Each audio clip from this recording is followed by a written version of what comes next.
L'été du jardin maintenant, Monsieur Chlorophylle s'intéresse à ceux qui ne veulent pas dépenser de l'eau. Ben, bien sûr, alors acheter un cactus. Alors c'est une plante qui ne manque pas d'intérêt, vous allez voir pourquoi.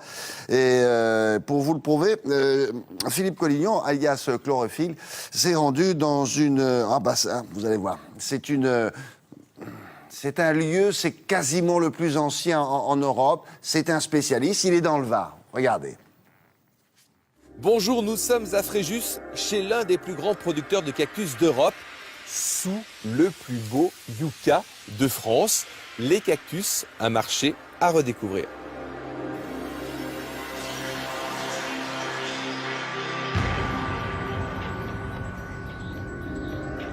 « 102 ans cette année, Henri ?» Effectivement, 102 ans. L'entreprise a été fondée par mon grand-père en 1907 à Belfort, dans l'est de la France. Il avait une pépinière générale, il s'est spécialisé dans les cactus au début des années 30. Pourquoi le renouveau du cactus? Les cactus sont à la mode parce que ce sont d'une part des plantes économes en eau, donc elles sont dans l'air du temps de ce point de vue-là. Ce sont aussi des plantes esthétiques qui s'intègrent très bien dans les appartements modernes par leur côté strict, vraiment très graphique. Alors celui-là, 50 ans, je dirais pas toutes ses dents, mais toutes ses épines. En effet, il a peu d'épines, mais ce qui est remarquable chez cette espèce, c'est son port pleureur. On peut voir que les branches pendent naturellement et lui donnent cette forme extraordinaire. Le tronc, quant à lui, est transformé en liège. Il ressemble à un arbre. Ouais. Pourtant, au début, c'était des tiges vertes comme celle-ci. Certains cactus protègent leur bouton floral avec aussi une sorte de laine. C'est ce qu'on appelle un céphalium, c'est-à-dire une touffe de poils. En voici une. C'est une touffe de poils qui sert à protéger les bourgeons floraux pour éviter que les fleurs ne gèlent pendant la nuit. Henri, il y a cactus et cactus, mais il y a épines et épines. Et celles-ci sont très très dangereuses. On l'appelle le cactus sauteur, celui-là. Le cactus sauteur parce que ces épines sont comme des harpons.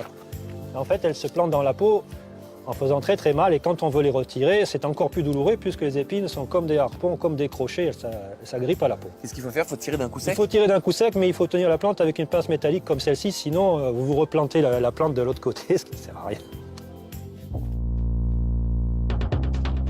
Là, c'est un petit cactus domesticus, enfin je l'appelle comme ça.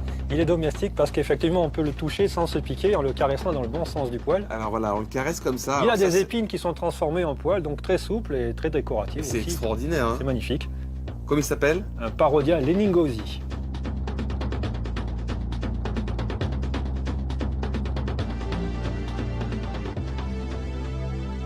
Alors le top 7 des ventes, c'est quoi, Henri?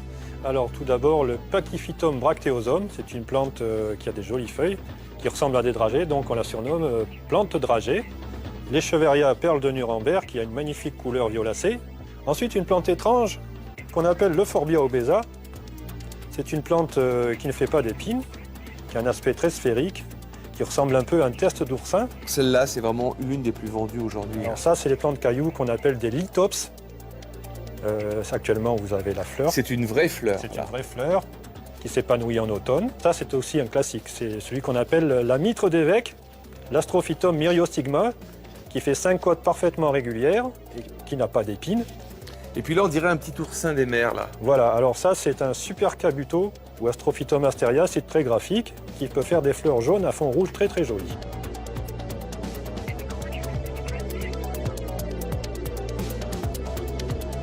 Un seul mot d'ordre pour les cactus, oubliez-les et ne s'en porteront que mieux.